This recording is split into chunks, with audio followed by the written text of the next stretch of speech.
ભરૂચ જિલ્લાના લખી ગામ ખાતે આવેલ હિન્ડાલ્કો ઇન્ડસ્ટ્રીઝ લિમિટેડના બિરલા કોપર યુનિટના ₹12,000 કરોડના ખર્ચે થનાર વિસ્તરણ પ્રોજેક્ટની લોક સુનાવણી યોજાઈ।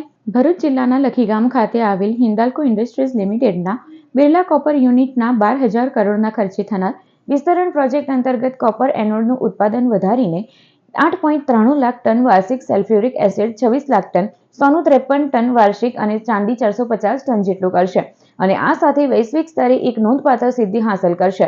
બિરલા કોપરના વિસ્તૃતીકરણ વર્તમાન 340 હેક્ટર જમીનમાં જ કરવામાં આવશે। પર્યાવરણ સુરક્ષા માટે 2500 કરોડના ખર્ચ કરશે એવી માહિતી પર્યાવરણ સુનાવણીમાં કંપની દ્વારા આપવામાં આવી હતી। આ વિસ્તરણ પ્રોજેક્ટ થકી નવી 2000 રોજગારીની તકો ઉપલબ્ધ થશે અને આનુષંગિક વ્યવસાયો માટે પણ તકો ઉપલબ્ધ થશે। કંપનીમાં કુલ જગ્યા 35% જેટલો ગ્રીન બેલ્ટ વિકસાવ્યો છે અને નવા 85,000 વૃક્ષો વાવવામાં આવશે।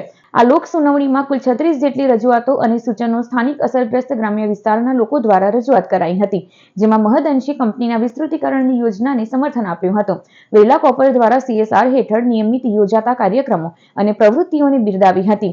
વિકાસની સાથે વધતી સમસ્યાઓ નોંધમાં રાખી બિરલાએ જૂથ દ્વારા આરોગ્ય ક્ષેત્રે ભવ્ય નમૂનેદાર હોસ્પિટલ બનાવે અને સંચાલન કરે તેવી રજૂઆતો કરાઈ હતી। આ કાર્યક્રમમાં 500 કરતાં વધુ ગ્રામ્યજનો ઉપસ્થિત રહ્યા હતા। લોક સુનાવણીનું સંચાલન ગુજરાત પ્રદૂષણ નિયંત્રણ બોર્ડના KN વાઘમશીએ સબ ડિવિઝનલ મેજિસ્ટ્રેટ NM મનાનીની અધ્યક્ષતામાં કર્યું હતું।